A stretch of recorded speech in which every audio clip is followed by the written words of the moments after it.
你好，我是环佩叮当，欢迎一同走入今天的共读时光。今天继续为大家朗读林清玄的散文《一晚入梦》。妻子从网络上买了一大箱大闸蟹寄到家里，打开箱子，每一只都是活蹦乱跳的，这令我感到惊奇。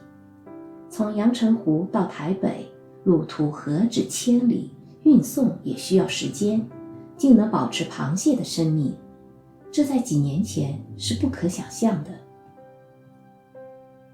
时代真的不同了，朋友在卖生鱼片，专门进口日本各地的海鲜，以低于零下50度的温度从东京运来。朋友自豪地说，保证吃起来和在日本海时一样鲜美。珍蟹的时候，一边想到时空的变迁，不禁感慨系之。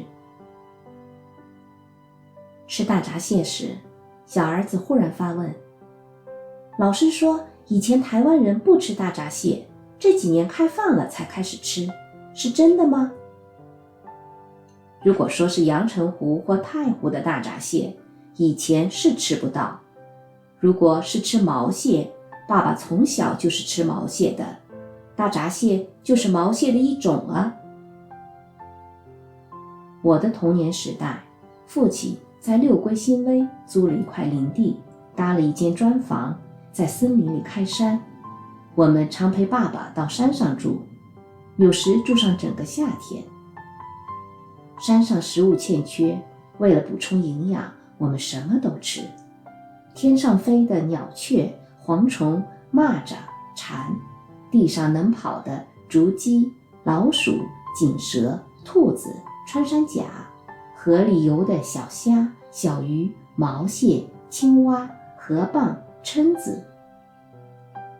天空和陆地上的不易捕捉，河溪里的倒容易捉到。我们做一些简单的陷阱，竹子上绑着小虫，插在田边、河边，第二天就可以搂。里面放一些鱼肉，第二天就可以收成许多溪虾。捉毛蟹则是最有趣的，从下游往上游溯溪，沿路搬开石头，缝隙里就躲着毛蟹。运气好的时候，搬开一块石头就能捉到5、6只。夏秋之交，毛蟹盛产，个头肥大，我们7、8个兄弟忙一个下午就可以捉到整桶的毛蟹。隔2天再去，又是一桶，几乎不知不觉。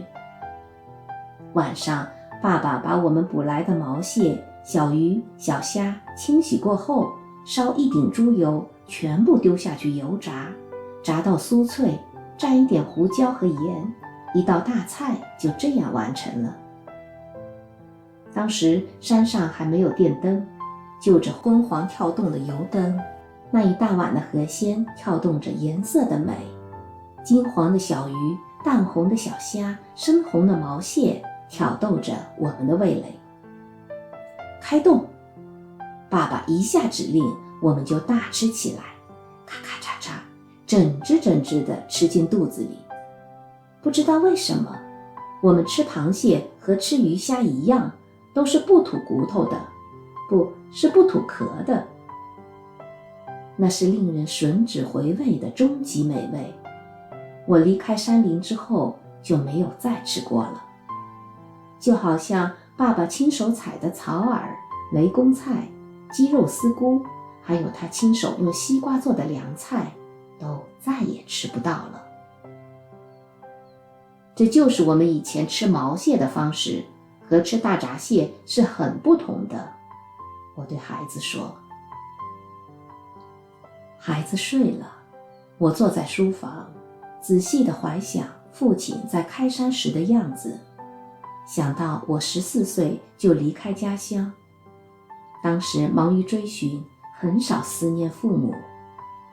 过了60，时不时就会想起爸爸妈妈，爸妈常入我梦来，不知道这是不是老的真相。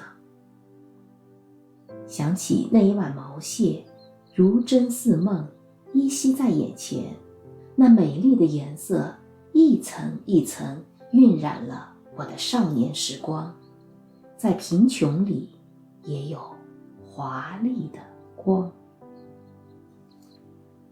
我是环佩叮当，感谢您一同度过今天的共读时光，咱们下期再见。